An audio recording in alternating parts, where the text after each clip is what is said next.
Hey y'all, I just wanted to come back today and make a quick transplant update video, hence that, when you can see all the greatness in its full glory. It's very awkward. I'll talk about that in a second. Anyhow, I just want to be real quick, and I wanted it to be natural so that, I like looking back on these videos and seeing for myself where I was and where I am at that point, currently.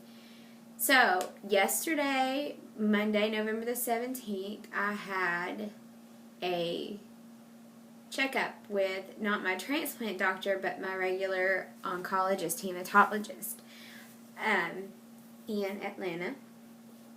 And it went really well. I was really nervous about it. I haven't seen her since the transplant, and we were waiting on some news, which I'll get to in a second, so that was making me pretty nervous. Even though I figured, if it was really bad, they would have called me because I would have needed to, we got to take action. But anyhow, I have my notes here, so I'm going to be looking at them.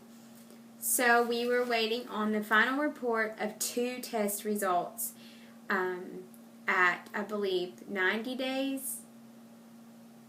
Or 60 days? I don't remember. Last month I had a bone marrow. First of all, scratch that. Let me start over. I am day plus 139 today. So what that means is when you have a bone marrow transplant, whether it's your own cells or donor, you typically go into the hospital a week before because you have to get your chemo and if you need radiation or whatever to wipe out everything. So you get that before, and then, so it's like day -7. Day 0 is transplant day, and then day plus 1, 2, 3, day plus 20, day plus 50, that's post-transplant. So negative something or other, however many days, -5, that, or day -5, that's pre-transplant.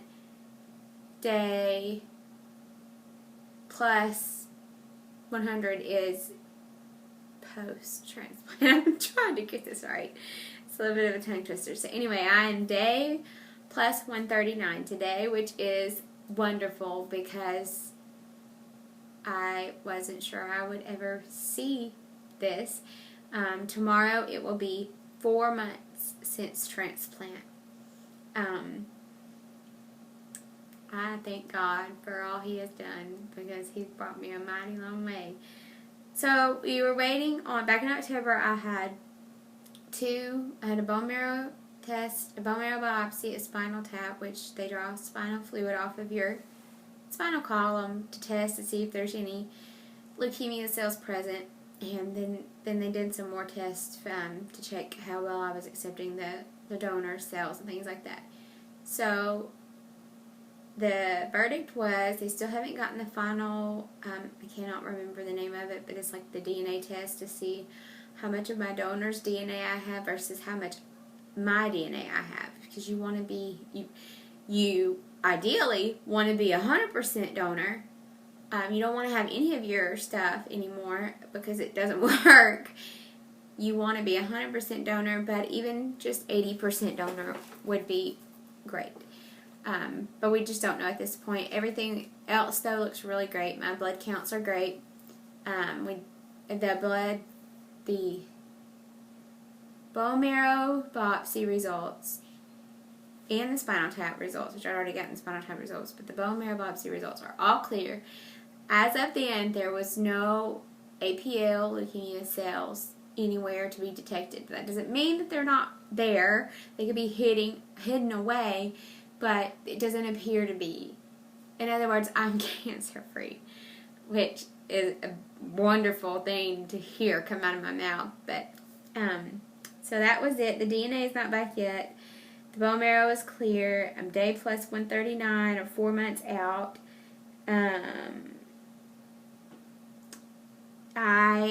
My counts are all great. Blood's great. I mean, my platelets are back to normal of somebody who's never had an issue with leukemia, so that's beautiful. I mean, it's great. I have lost weight. I'm going to say my weight, the number, but there's an 8-pound difference between my scale here at home and the scale at the doctor's office, and it's always consistent. You know, my scale here at home is consistent with here at home, and then the scale there is consistent with every time I go there. So I haven't gained or lost anything, but I have lost a total of between 70 and 80 pounds. Because I'm not sure with the 8-pound difference, but between 70 and 80 pounds total. That's wonderful. I have so much more energy now.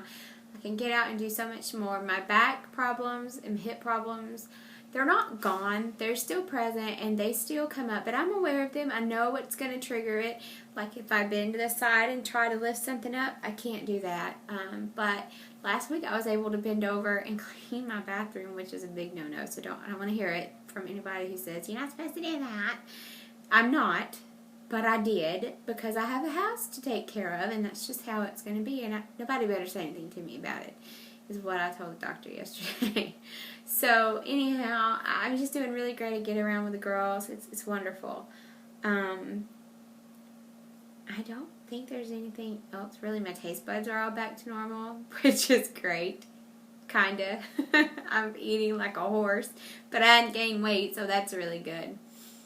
So the only other thing to talk about is it's not negative, but it is something that is affecting us, and I want to document it, and it is this is November, and for 3 years in a row, this is the season between November and January that I've been diagnosed with a relapse, and it is hard. It is hard. I'm stressed out. Mike is worrying more than usual. The girls don't really know what's going on and don't say anything in front of them.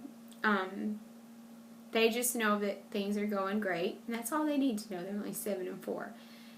But I just feel like, I'm like, wow, is my vision changing? Oh no, it's back. I just saw something I didn't think I saw. You know what I mean? I'm like second guessing everything and over analyzing, and I think that sometimes there's not really there. I see things that are not really there. Not see, but you know, I imagine the signs of a relapse, and they're not really there. I'm not saying they're not going to come. I don't know. The only person who knows that is God, and I try to tell myself all the time, there's no use in worrying about it, because when God made out the plan for our lives many years ago, hundreds of years ago, He knew the day I was going to get diagnosed, the day I'd relapse the first time, the day I'd relapse the second time, and He knows the day that I'll be healed, whether that's here on earth or whether I'm healed by going home to heaven. He already knows. It's already written out, and there's nothing I can do to change it. The only thing I can do is pray that my heart is prepared for it, and that my family's heart is prepared for it. And,